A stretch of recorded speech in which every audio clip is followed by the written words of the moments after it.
नमस्कार, मी प्रतिभा चंद्रन आणि तुम्ही बघत आहात नवराष्ट्र. नवराष्ट्रवर आपण जसे राजकीय विषय चर्चेला घेतो तसेच तुम्हा आम्हा सगळ्यांच्या दृष्टीने महत्वाचे असलेले विषय सुद्धा चर्चिले जातात. आज जागतिक पर्यावरण दिन आणि अर्थातच मुंबईच नव्हे सगळ्यांच्याच दृष्टीने जे महत्वाचे प्रश्न आहेत ते म्हणजे हवामानाचे प्रश्न, पावसाळ्याचे प्रश्न, पावसाळ्याच्या आधीच्या स्वच्छता, असे अनेक प्रश्न आहेत.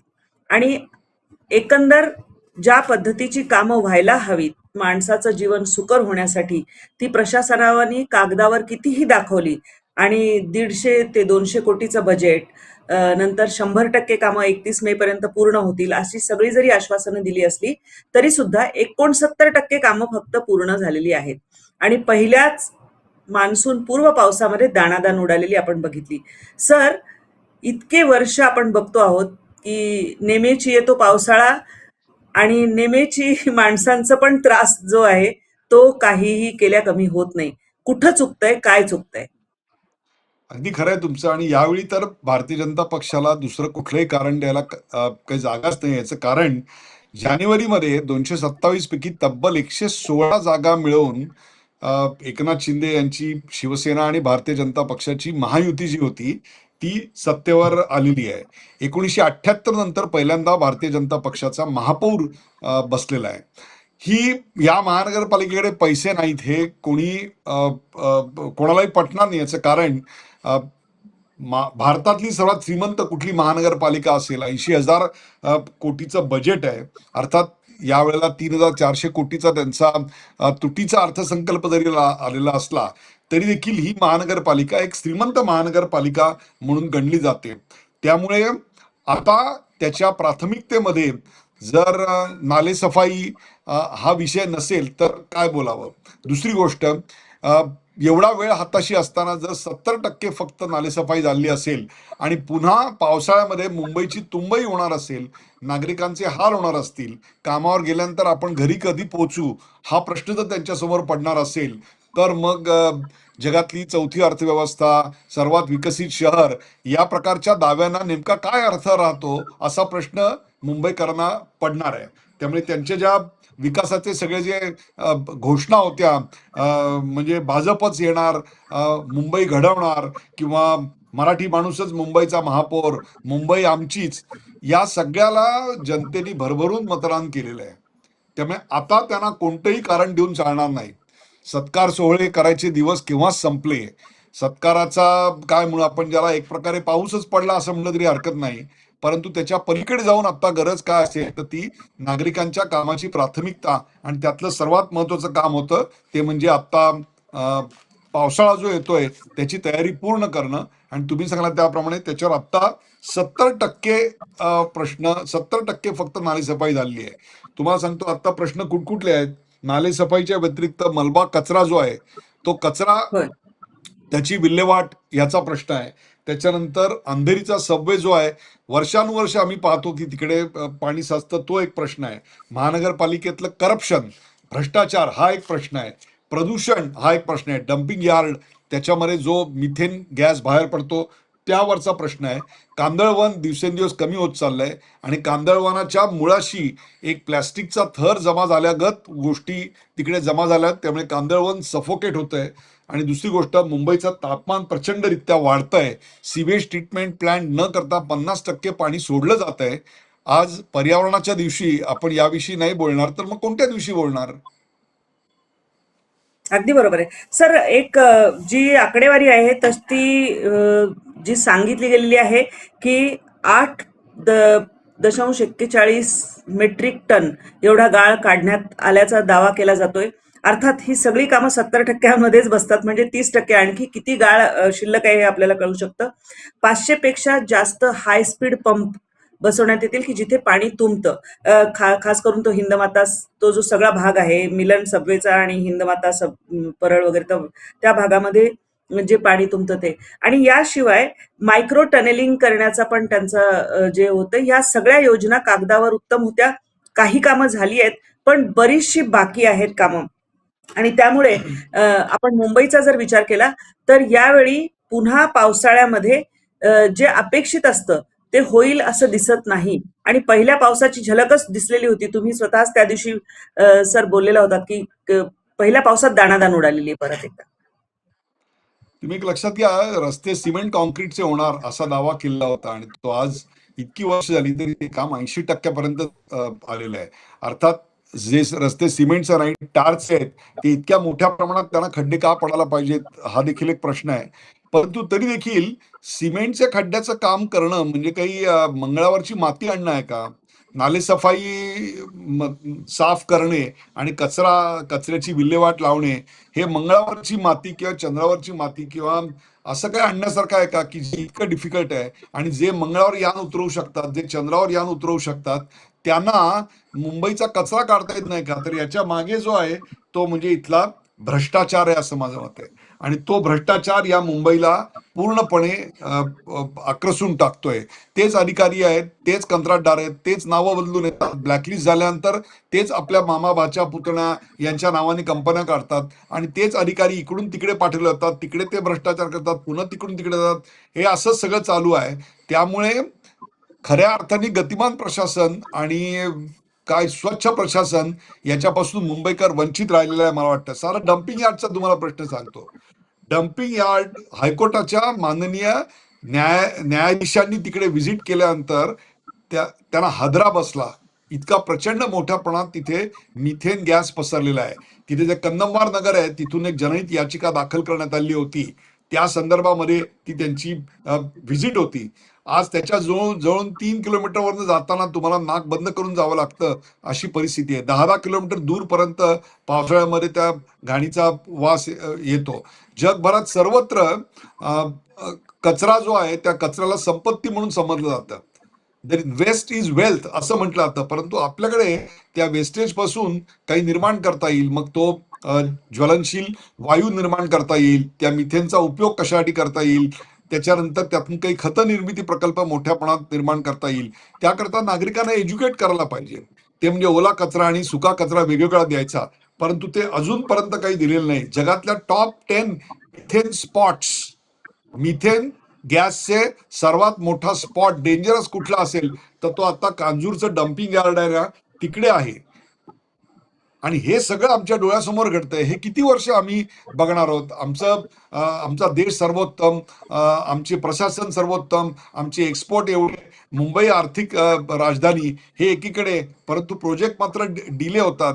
मोनोरेल बंद पडल्यानंतर ती चालू करायला 6-6, 7-7, 8-8 महिने लागून जातात. आणि बाजूच्या सिंगापूरला मात्र आम्ही सगळं उत्तम चाललेलं बघतो. मला पूर्णपणे कल्पना आहे की मुंबईचं जे इन्फ्रास्ट्रक्चर आहे, मुंबईचं स्ट्रक्चर आहे ते अतिशय सिंगापूरपेक्षा वेगळं आहे. परंतु त्यावर इतक्या वर्षात मात करता येत नाही का? होतंय असं की दर 3-5 वर्षांतर अधिकारी बदलतो. तो म्हणतो ये तो मुझे विरासत में मिला है, मुझे थोडा समय चाहिए. आणि 3 वर्षात त्याची बदली होते, त्याचं टेन्युअर संपतं, तो अधिकारी दुसरीकडे जातो आणि पुन्हा नवीन म्हणतो ये मुझे विरासत में मिला है. हे आम्ही किती काळ सहन करणार आहोत? एक छोटासा तुम्हाला सांगतो, 30-40 mm पाऊस पडला आणि त्याच्याने जर एवढी दाणादाण आमची उडत असेल तर काय म्हणणार? अंधेरीचा जो अंधेरीच्या सबवेचा जो पाणी साठण्याचा प्रश्नाचा उल्लेख तुम्ही केलात, त्याच्यात एक मुद्दा प्रशासनाच्या बाजूनी आहे मी त्याच्याबरोबर. याचं कारण असं आहे, जोगेश्वरी पासून पाणी वाहत तिकडे येतं आणि मोगरा नाला जो आहे त्याच्या इथे ते 3 नाल्यांचं पाणी एकत्र येतं आणि तिकडून जर पाणी ते इव्हॅक्युएट बाहेर काढायचं असेल तर त्याकरता खूप मोठा निधी लागणार आहे आणि तो निधी लागून सुद्धा त्या पाण्याचा निचरा होणार आहे का याच्यावरचं प्रश्नचिन्ह कायम आहे. परंतु हे जरी असलं तरी त्याच्यावर अंधेरी सबवे म्हणजे काही संपूर्ण मुंबई पाण्याखाली गेली असं काही आता तरी विधान आपण करणार नाही. परंतु अशा प्रकारचे छोटे छोटे स्पॉट्स दरवर्षी नव्याने निर्माण होत आहेत. त्याच्याविषयी प्रशासनाला काय म्हणायचंय हा माझा सवाल आहे. सर, मुंबईचं आपण बोलतो आहोत आणि मुंबईमध्ये ज्या पद्धतीने पाण्याचा पुराचा प्रश्न पावसामध्ये होतो तसाच आता बाकी शहरांची पण परिस्थिती झालेली आहे. आपण अगदी नवी मुंबईकडे जर गेलो तर तिथे 11 ज्याला म्हणता येईल ते होल्डिंग पॉइंट्स जे आहेत, तळे तलाव जे आहेत ते आहेत आणि तिथे सुद्धा हीच परिस्थिती आहे. म्हणजे त्याही भागामध्ये जी मान्सून पूर्व करायची कामं असतात ती वेळेत केली जातील असं सांगितलं गेलं, परंतु ती अद्यापही पूर्ण झाली नाही. नवराष्ट्रभर तुम्ही सगळेजण ह्याचे सातत्याने रिपोर्ट बघता आहात की कामं पूर्ण झालेली नाहीत. धोकादायक इमारती ज्या आहेत त्यांना नोटिसेस बजावलेल्या आहेत, परंतु त्यांना रिकामं केलेलं नाही. जी झाडं जी आहेत, झाडांच्या फांद्या कापण्याची जवळपास 84,000च्या वर झाडांच्या फांद्यांची छाटणी करण्याचं एक प्रकारे काम हाती घेण्यात आलेलं होतं. ते कितपत पूर्ण झालंय तो बघण्याचा एक मुद्दा आहे. म्हणजे कामं प्रचंड आहेत. कामं लवकर करावीत, त्वरेने करावीत या अपेक्षेने तिथे एक सत्ता दिलेली आहे.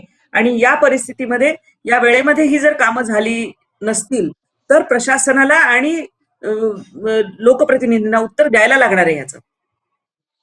एक तुम्हाला मी सांगतो की आपल्याकडे नाले सफाईची कामं करण्याकरता कुठल्याही प्रकारची इक्विपमेंट्स नाही आहेत का? जगभरात सर्वत्र आहेत. तुम्हाला सांगतो, मॅनहोल जरी साफ करायचा असेल तरी आता माणसाला त्यात उतरायची गरज नाहीये. तर एक रोबोटिक आर्म असलेला, हँड असलेला, हात असलेला, असे आपल्याकडे आता रोबोटिक आर्म्स तिवईवर, ट्रायपॉडवर इन्स्टॉल केलेले मिळालेले आहेत. कोइंबतूरमध्ये याचं संशोधन झालेलं आहे. आणि परंतु आपल्याकडे तुम्हाला सांगतो, दरवेळेला फोटो, अगदी कालपर्यंत मी एका टॅब्लॉइडमध्ये फोटो बघत होतो. नवभारत त्याच्यामध्ये इन्व्हॉल्व होतो. मला वाटतं त्यांनी ती फोटो कॅम्पेन जोरात चालली होती. आणि ती म्हणजे नाले सफाई करता पुन्हा तुम्ही एवढ्या उंचीवर त्या घाणीत माणसांना उतरवताय आणि साफ करायला लावताय. खरं तर अशा प्रकारे स्कॅवेजिंग करणं, अशा प्रकारे साफसफाई करण्याला सुप्रीम कोर्टाचा सक्त विरोध आहे. मग त्या कंत्राटदारांवर काय कारवाई? तर अधिकारी म्हणतात की आम्ही त्यांना फायनल वॉर्निंग दिलेली आहे. आपण फायनल वॉर्निंग पर्यंत सिच्युएशन आलीच कशी? याच्या आधी अशा प्रकारची इक्विपमेंट त्यांच्याकडे आहेत की नाही हे मॉनिटर करणारी यंत्रणा आम्हाला लावायला नको का? किती वर्ष आम्ही ऐकायचं की मिठी नदीचा गाळ काढायचा राहिलेला आहे, 80% गाळ काढला गेलेला आहे.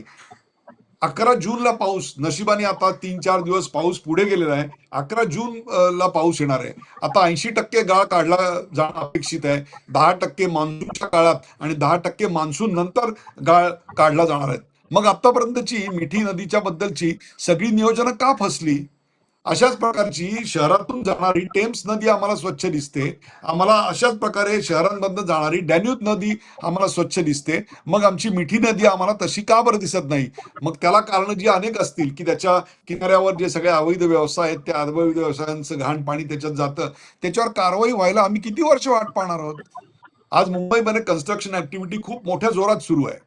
परंतु त्याचा जो मलबा आहे, त्या मलब्याची विल्हेवाट जी आहे, त्या विल्हेवाटीकडे लक्ष आहे का आमचं? तो जो कचरा आहे कन्स्ट्रक्शनचा, तो आम्हाला सर्वत्र पडलेला दिसतो. त्याचा योग्य तो उपयोग झालेला का दिसत नाही? आज या कचऱ्याची विल्हेवाट लावण्याकरता जी मशिनरी, इक्विपमेंट आहेत, ती आपल्याकडे नाहीये तसं नाहीये. ती आहे आपल्याकडे. पण मग त्याचा इम्पॅक्ट आम्हाला का दिसत नाही? अर्ध्या तासामध्ये जर आमचं शहर गुडघ्यावर येत असेल आणि ठप्प होत असेल, काही काळ, काही मिनिटाकरता का होईना ठप्प होत असेल, तर ती काही शोभादायक गोष्ट आहे असं मला काही वाटत नाही. 20 mm पाणी वाहून न्यायची क्षमता जर आमच्या यंत्रणांमध्ये नसेल, तर मला असं वाटतं पुन्हा एकदा जशी ब्रिटिशांनी मुंबई वसवली, तशी पुन्हा एकदा भारतीय जनता पक्षाला ही मुंबई नव्यानं वसवावी लागेल. खूप गंभीर मुद्दा आहे आणि बरेच प्रश्न आहेत. ते कसे सोडवायचे प्रशासनिक पातळीवर हा एक प्रश्न आहे सर. पण ही फक्त मुंबई किंवा नवी मुंबईची परिस्थिती नाही. आपण म्हणजे पुण्यामध्ये सुद्धा एक थोडासा पाऊस, तासभर पाऊस झाला तर सगळ्या रस्त्यांमध्ये पाणी साचतं. तिथून गाड्या, आपण अक्षरशः तरंगणाऱ्या गाड्या, हे चित्र बघतो.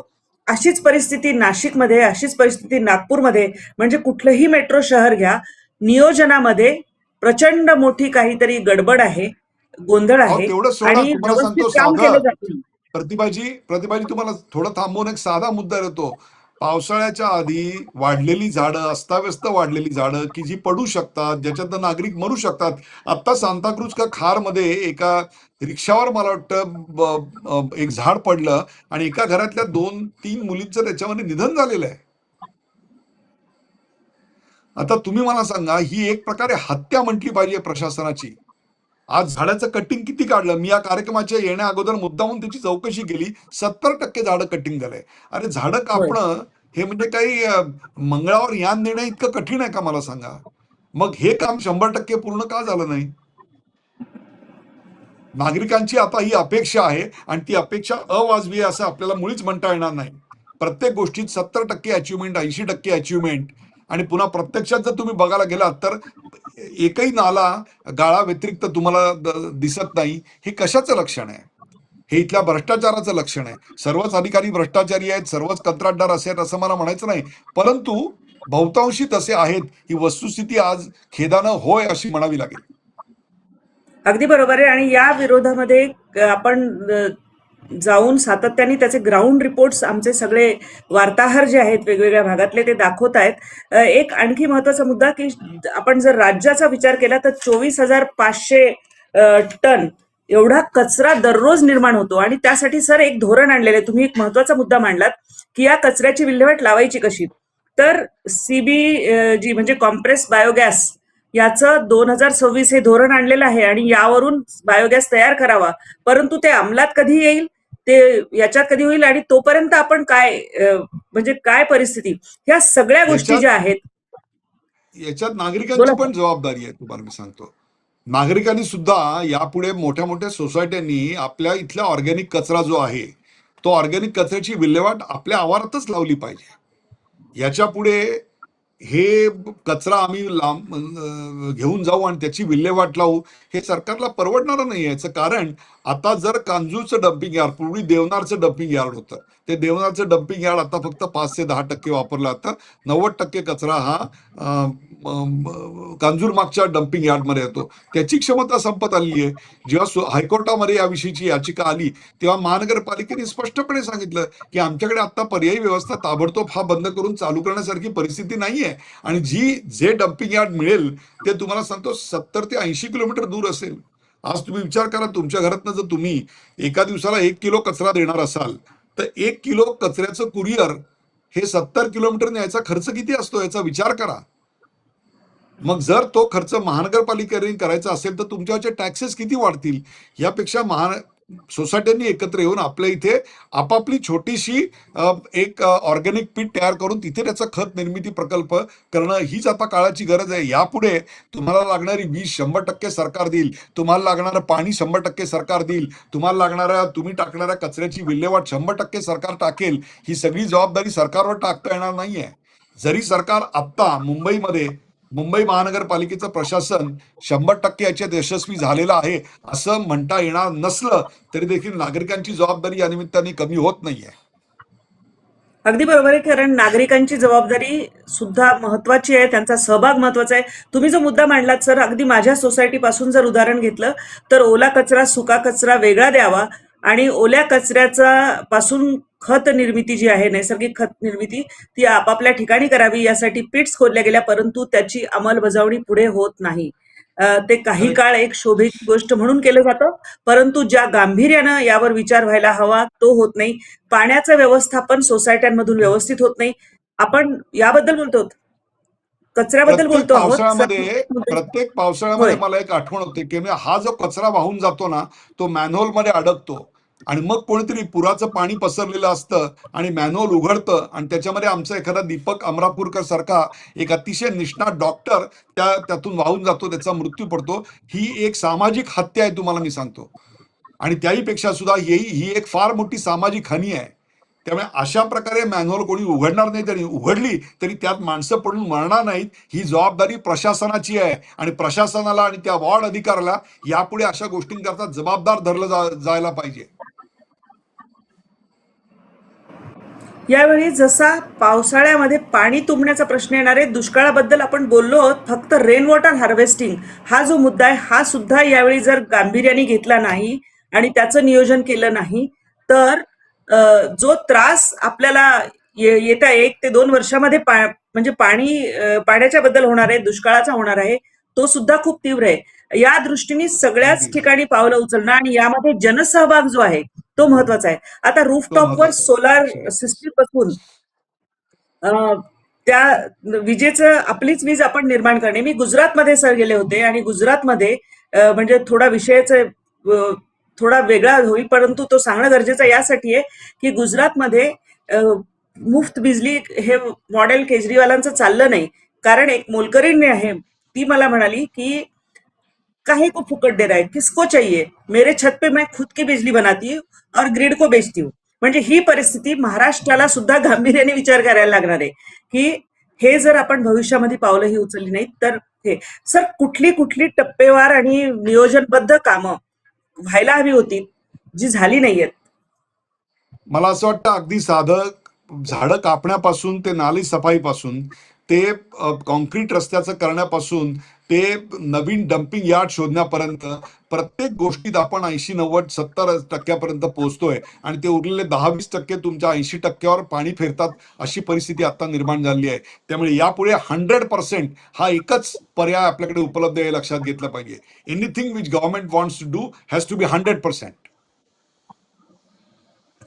तर हा विचार गांभीर्याने जसा सरकारला करणं गरजेचं आहे, महापालिकांना करणं गरजेचं आहे, तसाच नागरिकांना सुद्धा करणं गरजेचं आहे आणि प्रत्येकाने यामध्ये आपला महत्वपूर्ण जबाबदार असा सहकार्य केल्याशिवाय, सहभाग दिल्याशिवाय हा प्रश्न सुटणार नाही. कचरा निर्मितीच्या बद्दल आपल्याला विचार करावा लागेल, प्लास्टिक कचरा कसा कमी करायचा त्याबद्दल विचार करायला लागेल आणि त्यावर कृती करायला लागेल. हा आजचा महत्वाचा जागतिक पर्यावरण दिनाच्या निमित्ताने संदेश आहे. कारण तापमान सातत्याने वाढत चाललेलं आहे, दुष्काळ येऊ घातलेला आहे. कारण मान्सून कमी असणारे यावेळी 90%च असणारे, तूट जवळपास जी आहे ती 10% असण्याची शक्यता आहे. आणि हवामान खात्याकडनं वारंवार हे सांगितलं जात आहे. त्यामुळे रेन वॉटर हार्वेस्टिंगचा मुद्दा असेल तो सुद्धा सगळ्यांनी गांभीर्याने घेणे गरजेचं आहे. आणि सर शेवटचं एक मला हे करायचंय की तुम्ही कांदळवनांचा उल्लेख केलात, मँग्रुव्ज ज्याला म्हणतात, ते खरं निसर्गाच्या एकंदर सायकल टिकवण्याच्या दृष्टीने, निसर्ग चक्र टिकवण्याच्या दृष्टीने खूप महत्वाचे आहेत आणि ते सगळीच कडे ती कांदळवनं जी आहेत ती धोक्यात आलेली आहेत. अगदी आणि धोक्यात आली आहेत ती नुसती त्याची जागा कमी होत नाहीये. वरतून आपल्याला हिरवगार दिसेल आणि आपल्याला वाटेल इथे कांदळवन सुरक्षित आहे, परंतु आपल्याकडे आत्ता फोटो प्रसिद्ध झालेले आहेत. एका वर्तमानपत्रात ते आलेत देखील. त्याच्या मुळाशी जाऊन जर व्हिडिओग्राफी केली आणि शूटिंग केलं तर लक्षात येईल की संपूर्ण कांदळवनाच्या मुळाशी आपल्याला प्लॅस्टिकच्या बॉटल्स आणि प्लॅस्टिकच्या गोष्टींचा कचरा दिसेल. म्हणजे खालची मुळं काही काळाने सफोकेट होणार आहेत आणि सफोकेट झाल्यानंतर त्यांचा नैसर्गिक मृत्यू होणार आहे. आणि त्यामुळे आपण समुद्रामध्ये काय टाकतो त्याच्यावर आता लक्ष द्यायची गरज आहे. कारण जे समुद्रात तुम्ही टाकता ते भरतीच्या वेळेला आणि विशेषतः पावसाळ्यामध्ये तुम्हाला परत येतं. मरीन ड्राईव्ह असेल किंवा दादर चौपाटी असेल, या ठिकाणी ज्या लाटा येतात ना त्या लाटांमधून हे सगळं आपल्याला साभार परत येत असतं आणि तेच कांदळवनात अडकून पडतं आणि त्याच्यामुळे हा मुंबईच्या जवळचा नैसर्गिक जे एक प्रकारे आपलं संरक्षण आहे ते संरक्षण आमचं नष्ट होतं एवढं लक्षात घ्या. अतिशय गंभीर मुद्दा आहे. तुमचं काय मत आहे? तुम्हाला यामधले कुठले प्रश्न गांभीर्याचे वाटतात? हा भाग आलाही द्या. पण तुमचा सहभाग कसा असणार आहे हे कमेंटमध्ये आज जरूर कळवा असं सांगून मी आज आपली रजा घेते. चॅनलला सबस्क्राईब करा, व्हिडिओ हा जास्तीत जास्त लोकांपर्यंत पोहोचवा आणि प्रत्येक व्यक्तीने आज एक स्वतःशी ठरवणं गरजेचं आहे की निसर्गाची हानी होणारे एक तरी कृत्य मी कमी करीन. कारण आपला सुद्धा सहभाग असल्याशिवाय यामध्ये उपाय निघणार नाही. सर खूप खूप धन्यवाद. अनेक महत्वाच्या प्रश्नांवर आपण जनतेशी नेहमीच बोलत असतो. धन्यवाद.